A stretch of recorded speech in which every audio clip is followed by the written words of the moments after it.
I'd like to call to order the meeting of November 5th, 2019. Would you all please stand for the invocation and pledge allegiance to the flag? We're going to have a Cub Scout, Pack 40, come up and do the pledge of allegiance for us. Lord, we acknowledge your presence among us tonight, and we pray for your guidance during this meeting. Give us the wisdom to work in the best interest of everyone in our community. In your name we pray. Amen. Amen.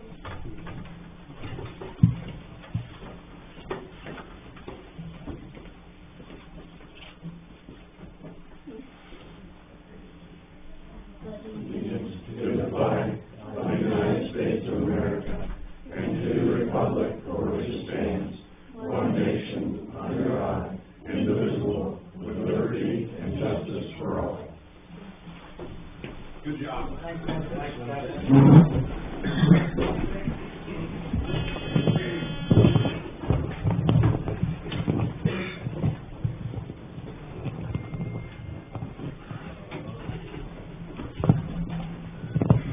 Roll call, please. Does everyone have their mics on?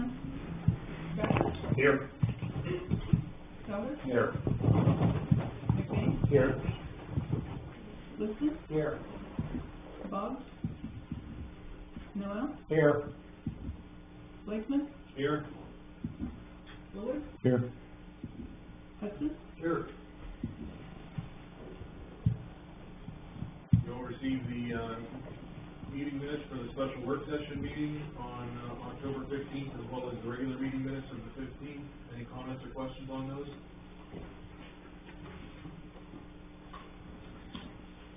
Hearing none, they'll stand as presented. We received one letter of interest for the vacant seat for the Civil Service Commission for the unexpired term ending May 25th, 2025. It was from Kim Sharshin. Can we entertain a motion to accept Kim Sharshin to the Civil Service Commission for the unexpired term ending 5/25/25? I so moved. Oh, I'm sorry. Let's just do it together. Yeah. Second. 2 seconds. That's a fourth. I'll defer to Dan. You put all four of you in it. We fought over it. Everybody wants. Have roll call, please. Becker? Yes. Stoddard? Yes. McBain? Yes. Liston? Yes. Noel? Yes. You received the reports for Columbiana Park Recreation and Cemetery Board meeting minutes from September 23rd. Any comments on those?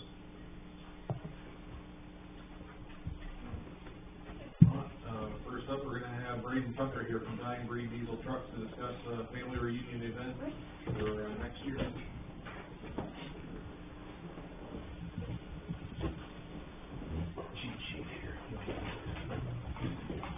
First off, thank you for having me. Thank you. Thank you. In the vintage truck world, there's a new name that's emerging, and the name is on fire. That name's Columbiana. And I'm really appreciative for allowing us to hold our event here. Speaking of fire, anybody that's warm in here? I'm so happy I wore my nicest place in America.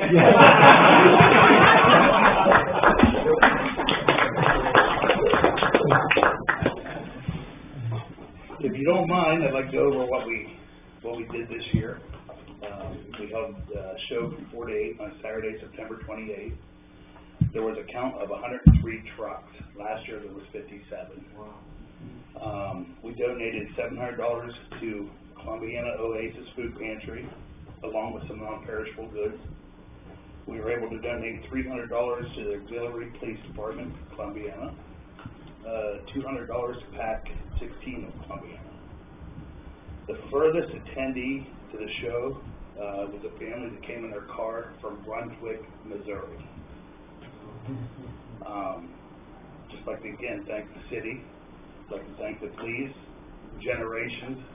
As always, they made little Dying Breed Diesel cookies. You feel like you've made it when you see your name on a cookie. I'd also like to thank Lieutenant Brian McLaughlin. He brought out the drug task force and educate the people, especially when we have a crowd of young ones there on drugs and what to look out for. I'd like to propose if we can do it again, September 26th, 2020.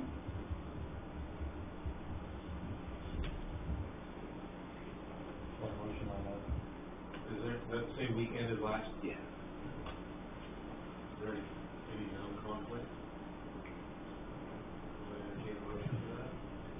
I'll make a motion, we post that on September 26th. I second that motion. Any other comments on it? What was the time? The 4 to 8, please. That worked out great for the light show, and it just worked out great to let the city be the city until we were ready to I come thought it out. was nice the Rurtans had their chicken dinner It that was night awesome. too, and I think their sales were about double. Great. Yeah, I want everybody to do well with it, and we don't want to hinder the city, we want to help the city. Yeah, it was awesome. I'm sure we'll see that again. Don't know if it's customary, if we're even allowed, but you have 112,000 people. We'd like to see the faces behind Columbiana. Is there any chance we can get a photo together? Yeah, that'd be awesome. Okay. Should we wait till after? Or? Let's vote first, and then you can, we gotta wait till the meeting's over, we'll vote, and then we'll Okay. take a picture, thumbs up or something. And, we'd really like to thank you for all that you've done for the city of Columbiana, putting us out front there. You've done a fantastic job, and I know we're all really appreciative of everything that you've done, and it's great to work with you, in your venture and our venture as well. I love it. I appreciate it. And for anyone that doesn't know, right, you have 111,000 followers now? 112. Yeah, 150 people a But who's day. counting? Yeah. Me, unfortunately, because I do most of the adding. But he got the word out, on that site over and over again about voting for the nicest place in America, and help get that word out to the city of 6,000 people and put it in the hands of 100,000 more. That's Keep pushing. We'll keep pushing forward. it helps. I'd like to be part of the equation. I love being here. Well, we love the fact that you love the city, I do. and anything the city can do to support that is the basis for that. Find us more room. One thing I would ask, Mhm. as you start getting people say, yeah, I'm coming to that, just every once in a while, give Lance a call and tell him how many trucks you're thinking about, so we can plan. We try. There's no way to gauge that. I beg them, hey, please, nobody will say anything, and then they show up. Next year could be smaller. We could be back to 80. You never know with something like this. That was pretty cool though, whenever you started filling trucks up the third note, up the middle. Yeah, that was pretty neat. But again, thank you. We have a roll call on this vote? Stoddard? Yes. McBain? Yes. Wilson? Oh, yes. Noel? Yes. Becker? Yes. And, you also have something else on here that you want to discuss with me, that vigil? I'm going to have to pass on that because of conflict of dates. Okay, I apologize for that. I think it'd be something I'd like to revisit in the future. okay. You wanna come up here? Sure, but I didn't bring my phone, so I'm going to have to have somebody message. He has one.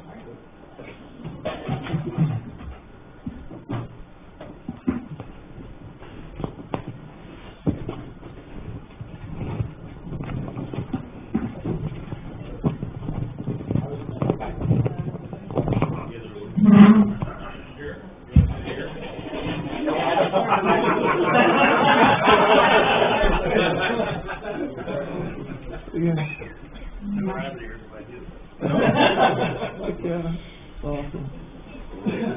Just, you gotta hold the gavel up really high. Sure. I have to pull my beard out. You are.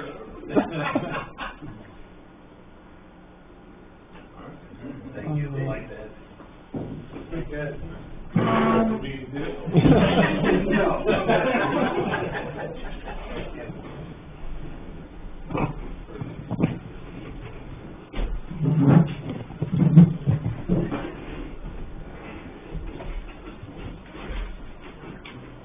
We're gonna go into the manager's report. So you may have seen on the news or in the paper lately about the class action lawsuit for the drug companies in relation to opioid crisis. I believe a couple other cities have been in the paper about it. They sent out some information. Mark has reviewed it, and after reviewing, he's recommending that we do nothing at this point because we're already in.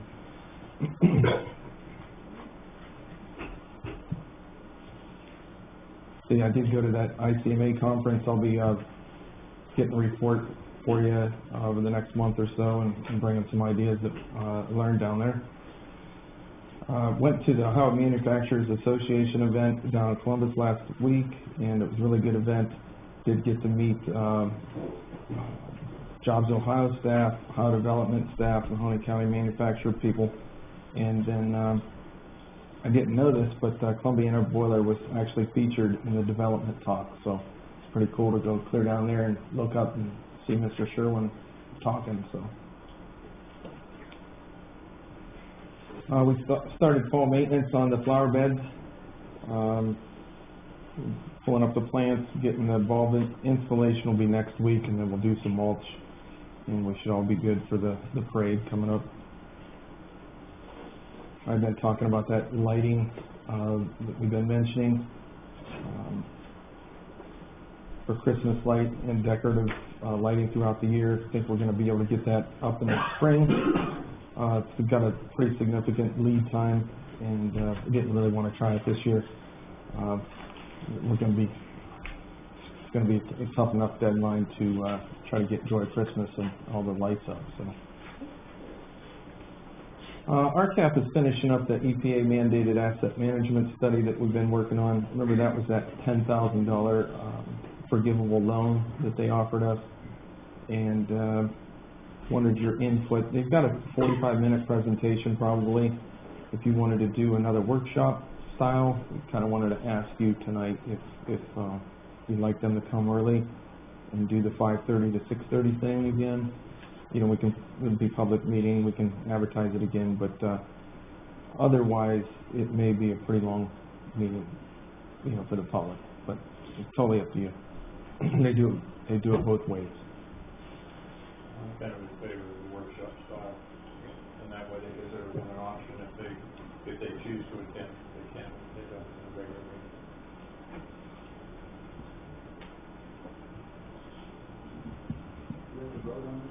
Nope. Yeah, I'm good. Crystal already let me know that she liked their workshop too, so. I'll give you an update on 65 Duquesne address. They have agreed to raise the garage. The roof should be on in the next few days, and then they should have a timeline after that about the rest of the work.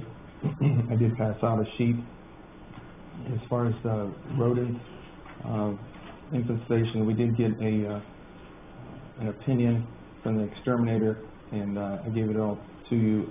We tried to hand that out today in that neighborhood. It's kind of a crazy concept. I mean, I never really thought about it, but it's basically we're asking the surrounding neighbors not to put out bait stations because it's just causing basically more attraction. It'd be kind of like,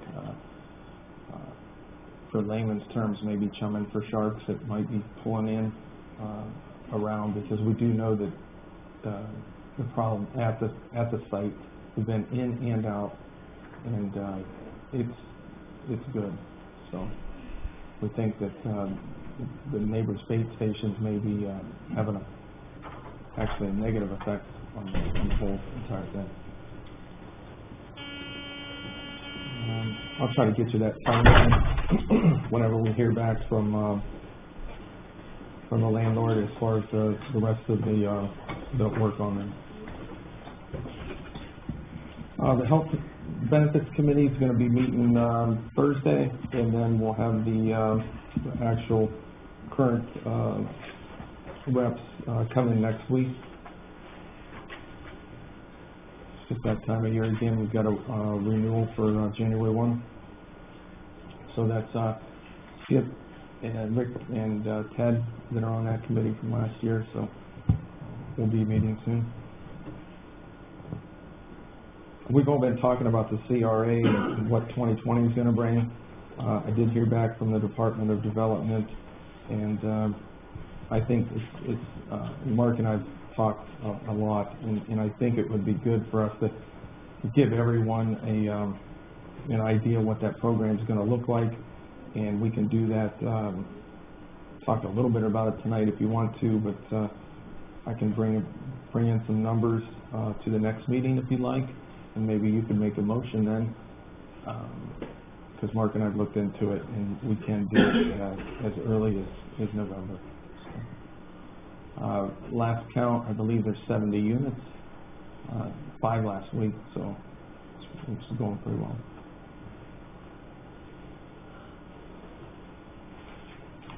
Street department, getting ready for the snow and ice removal. We are searching for an operator 1, the CDL, preparing for leaf removal. Water department, they had 56 locates, work on exercise 30 valves, meters, they did 5. That asset management's a huge thing. They've been working on that for, I think, about 15 months. New backhaul had some warranty service. We sent that out. We did get a valve turner installed on the new backhaul, and we've had some lawn repairs and street cuts, and we're going to try to get those fixed up before winter. Wastewater, replaced some plumbing at the influence stream, and preparing for to replace a couple of short runs of sewer lines.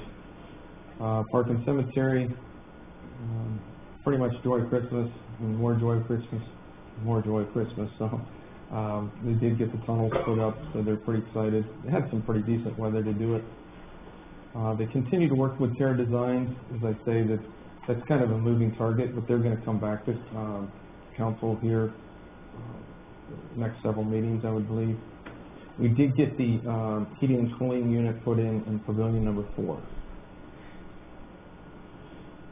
Electric department, we've been ordering supplies for wire pad mount transformers for some new construction expected. Development, preparing to hang the Christmas lights and the new Christmas tree. If you recall, the chamber donated a large artificial tree, and it'll be the first time we put it up, so it should be pretty interesting. I hear you laughing over there, Doug. Can't wait. Yeah. Don't have any leftover pieces.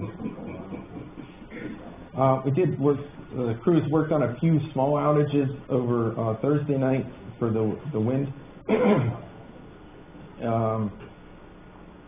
But we had a large outage on Saturday. And, well, again, while many of us were sleeping,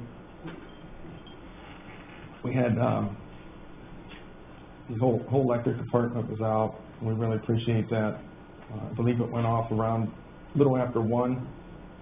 I believe they had it restored by 4. I woke up in the middle of the night and it was just way too quiet. So I knew. So I called in. But it was a very large outage at the complete south side. We actually had a private substation cause the trip. And then crews worked all through the night and got the power on by morning, so thanks, Doug. And then they met the private company later, and at 8:30, when we were getting ready to watch Shark Tank, we're going to put them back online, and it worked. So thanks, kudos to you and your department, and to the private substation people. They, I think Vicky Electric came out and worked with our crews to get that up and running. But it was I know it's a long weekend for our crews, but thank you. I think that's everything I've got. You know, all received the bill list for November 5th. Any comments or questions on it? There's no old or new business. Is there anyone from the public wishing to address council this evening?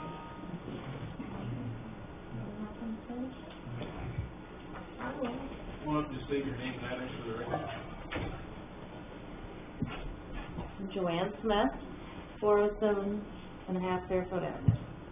I spoke last time, Larissa didn't come this time, but we still are concerned about the rat issue. I don't have bait around my house, and but if you go around my house, you'll see where they've dug holes. The foundation of the house, you see it all the way around, especially back on the garage. They're chewing up the siding, and we're just concerned because it's spreading out. It's over.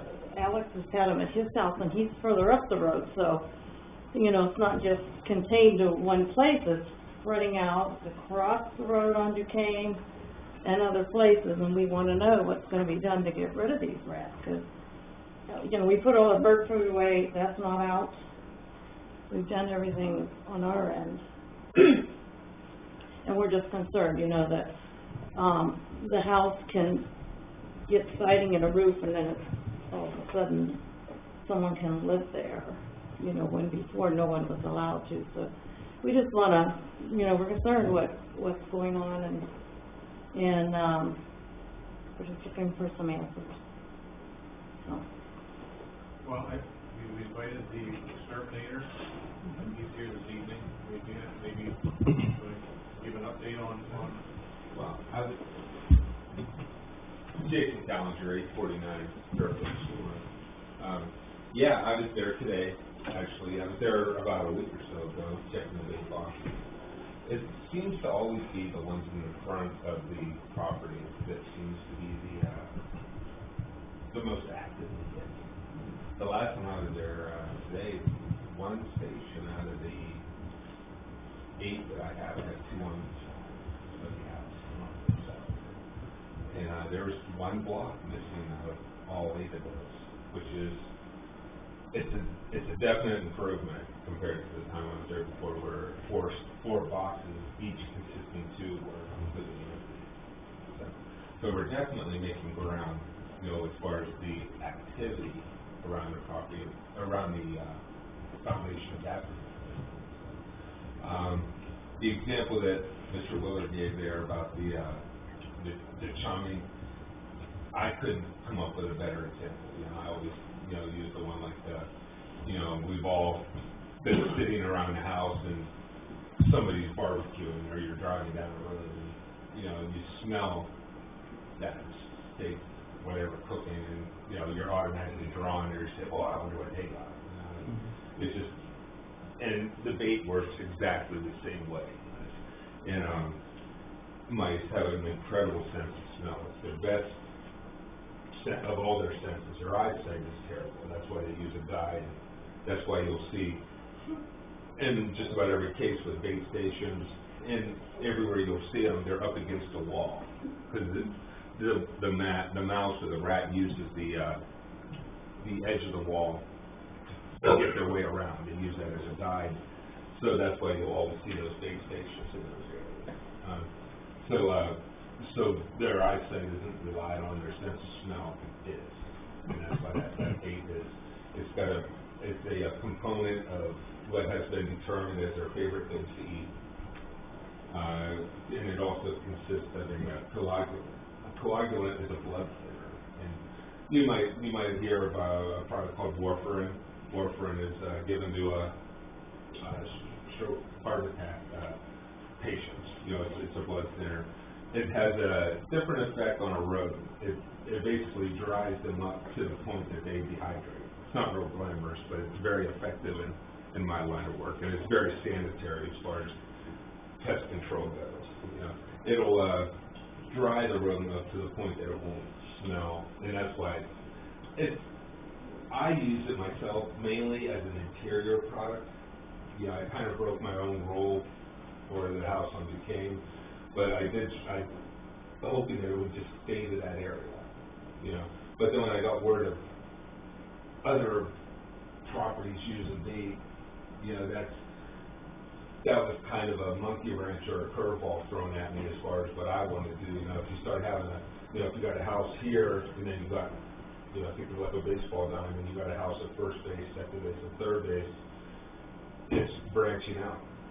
So the next thing you know, you got activity that, you know, if I'm a mouse and I'm over here looking at 65, is that 65, and I start, you know, sniffing over here, and then the next thing I know, I'm picking up on something that's over here. I got to make a choice as a mouse which way I'm going to go, and you're creating options for the mice, and that's why I would strongly encourage to reduce the baiting around the perimeter of that home, even eliminating some of those boxes around the house in question. Because, you know, that it'll, in worst case scenario, it's going to tell us if there's no longer a problem by doing that, and it'll tell us if we need to cross a different bridge. And that letter went out to all of the neighbors explaining the same process. Yeah. And stated that the garage is going to be raised? Yeah, the garage is gonna be raised. They had a contractor out to look at it. And then, I have a question for you before. Jason? Yes. Did you base the basement of that house interiorly? I did, yes. When August and another gentleman was there with me with the property. Fire inspector. Yeah, and I was able to get inside the house. We have three big boxes in the basement of that home. There was, when I was there was one area of the basement that did have an excessive amount of droppings in it. I'm only assuming it was cleaned up, you know, but nothing new. Everything that was in there, and when I got to get glamorous again here, guys, you can tell by looking at droppings which is new, which is old. You know, it's just, you know, just something we learn in the business, you know. And shiny, it's new, and dull, it's been there for some time. And this was all, and it's all looked. So the inside of the house is cleaned out. I know we had some concerns at the beginning if there was, you know, 4 foot of trash in the basement or something, and it's been cleaned out. And actually, rodent droppings will not attract more rodents. It's not like a roach dropping. That's why I had roaches on my mind for a second. Roach droppings will attract more roaches because of the discharge. But yeah, rodents will do that. So as a result of that inspection, the house had good bones, and, you know, we gave them a list of items to do, siding, roof, there's some smaller things, and of course the rodents. May I say one more thing? The last couple of weeks, because I'm out every day walking, the bait boxes around that house have been the bricks are off of them, they're all strewn, they're falling apart, there's no bait in them. The neighbor and I both saw it. Several of them were without bait, and there were 2 pieces, so you could clearly see, you know. So that's why we wondered, you know, are they getting checked? Because it's been that way for a while. I didn't look today, so I don't know today. I didn't want to speak, that's what Joanne, I'm not going to support it, but since the conversation is going with Jason here. I live down there on Howard Street, that's almost 1 block away from the house we're talking about. During the summer, after the family moved out, and then the food disappeared, before Jason got called to take care of the rat problem, we already had that coming down on our side and probably spread out the radius around it. Those rodents were moving out looking for food. The problem, I've got to call him to Jason come down and look at the problem I've got, is I have a 4-inch sanitary line coming from my downspouts going out into the storm sewer out front. I'm finding holes all along that trench work, that 4-inch pipe. I've had my, bait traps out there. I went through a box of bait already. And so, while that problem at that house may be taken care of, it has spread out. And if you guys remember the grain mill, okay, when the railroad, accident happened in 1978, I believe it was, it went through the granary, things got cleaned up. After all the grain disappeared, those rats migrated out. I live 1/3 of a mile away from that facility, and we had a lot of them down in the area. At the time, the city went out in a radius about a half mile out, trying to take care of that situation. It took a year to clean it up. So just, this problem here is little, but it still migrated out away from it before you had a chance to get them that migrated out. You got what was in the house, but the others migrated out. Now we have the other problem outside the area. It's also important to realize that rats travel through, sewer systems, whether they're sanitary or, stormwater. And if they're looking for food, they can move almost anywhere through town before you can know it. And the water issue is number one for rats, right? They want water before they want food. So I just think we need to keep our eye on it and do what we can to try to solve it wherever they're showing up. Well, I mean, I think we have a recipe and a prescriptive method that we handed out, so. I have pictures of recent rats that we've just seen at 3 different houses, so.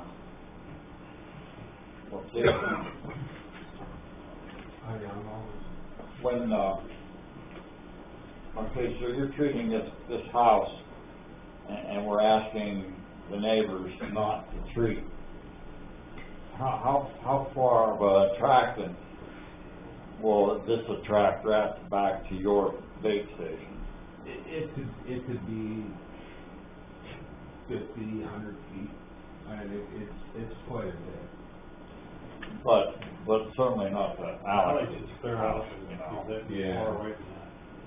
Yeah, but then from there it could latch on to another, you know, but,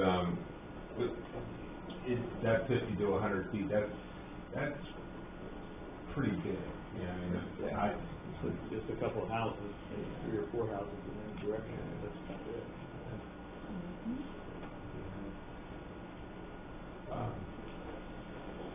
I really believe that the eliminating of the bait and just allowing it to be a central point and anything that, so they're pulling it into that 65, I really believe that's really the best way to go. I mean,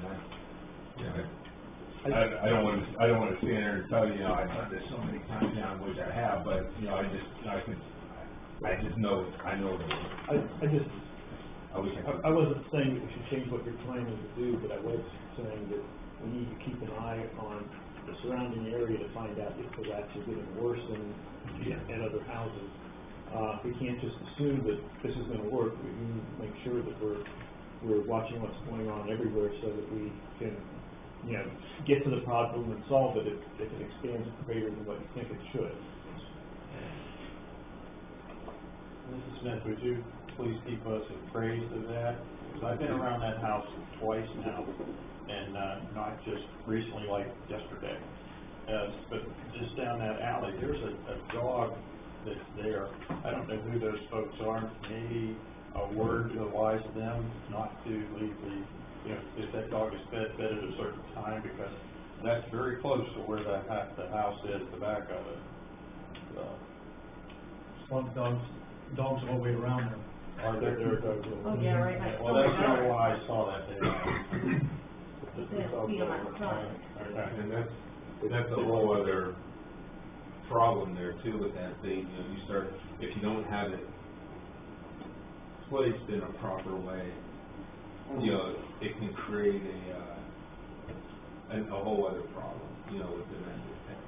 Yeah, pets need into the bait if it's not set up properly, like I said. The other thing is that if pets eat a animal that is already eating the rat bait, that can also get into their bloodstream and cause them problems too. And it takes quite a bit of work. I had it happen with one of my dogs years ago. takes quite a bit of work to, get them through that, if they get too much of the rat poison in them.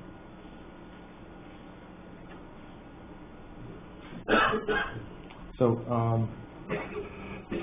you know, the meeting, I believe it was the week of, was it? Yeah, August 20th was the council meeting, and we've been out there since, so.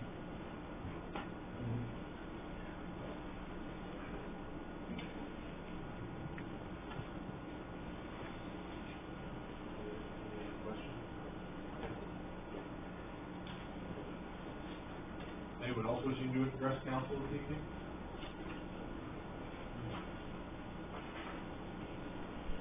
Any Cub Scouts have any questions to ask or anything? You guys have any questions? No, it's not. All right, council comment?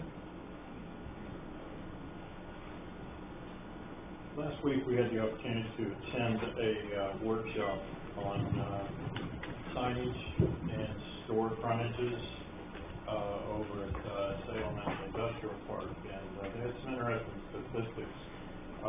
We are far ahead with the signage and the presentation that our stores are giving out for people who want to come in. And I believe we only had 5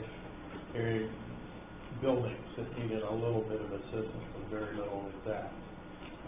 So the answer is that we're doing well and doing it right, and we just need to keep pressing forward with it to bring the development into the town. So. Yeah, they'll have a full report, you know, for us on everything here soon, so that should be good. And Village of Lisbon did send a thank you or congratulatory letter. Wonderful letter. Yeah, Reader's Digest contest.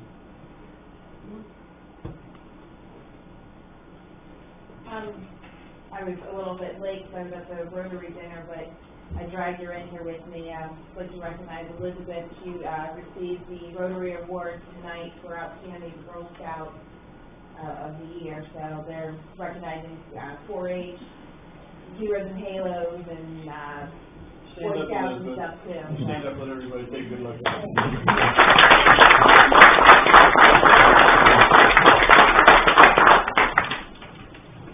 She was gonna do that to you? Tell them ahead of time. Anything else? I have one thing, and it relates to your comments. I read comments online today, saying that it was shameful that this could go on in the city while we were, taking someone else's court over a chicken. I think the exact opposite. I think it's shameful that somebody would think that we should take someone's home, would think it's wrong to take their chicken. It all comes down to zoning. Zoning gives protection on both sides. And if you don't enforce something, zoning is no good. So we didn't take anyone to court while this was going on. This came in August, right? That was done 2 years ago. Someone didn't like the decision of a court that upheld our zoning code, and they appealed it. We defended our code, and it was found to be correct. We won. Our code is strong. It allows us to go to court and remedy these things. It takes a terrible amount of time. It took 2 years to deal with that. It takes a lot of money. You can say it wastes a lot of time, but if we don't enforce our code, there's no backbone, there's no teeth to any of it. Doesn't matter if it's a chicken, a horse, a rat, a house, a garage, or anything else. If our code says you can't do it, then we can't, but we have to go through the proper channels to enforce it. We can't just go to someone and say, we're gonna take your house. We can't just say, because you have this rat problem, we're gonna burn your house down. I think someone put that on this site. That's ludicrous. But our code says you can't do something, we have to. We all up here swore an oath to uphold our laws. Part of our laws are to protect our zoning. Our zoning is in place to protect everyone. Whether you like it or you don't like it, it's there because at some point something like this happens. We can't police everyone inside their home, nor would we want to. But our code gives us the ability find nothing in the code that says something specific about a rack. I'm quite certain there's not. I can't think of a rack being listed in our code. No? I would think we would still want to be able to use that code to fix this problem. That's what it's for. There's two sides to every story. Most people, if you're painted to something or you think a different way, maybe you don't understand all of it. That's what this is all about. Zoning in our zoning code is written in such a way to allow certain things, and anything that's not allowed is not permitted. And if it's not permitted, then the court give us permission to do things. But it takes time to go through all of that, and that's what we've done. Our zoning code is very strong. I think it's probably the best around. It's enforced properly. It's very fair and judicious. It's maybe slow on getting something fixed for you, but it's not because we don't want it. It's because we have to go through the proper channels. I hope you can see we're doing what we can. We're not exterminators, but we work with exterminators. We take their advice. We do everything that we can do. We do the legal channels through the court system to try to make it work as fast as we can. I mean, we're on your side. We don't want it any more than anyone else. But sometimes it feels like if you're not seeing an immediate result, that we're not doing anything. We don't let anything go. We don't let anything rest. I promise. To the point where people say negative things about us all the time, we do it anyway. We just do what we need to do to get the job done. If the courts take time to go through, they take time, but we'll do what we can.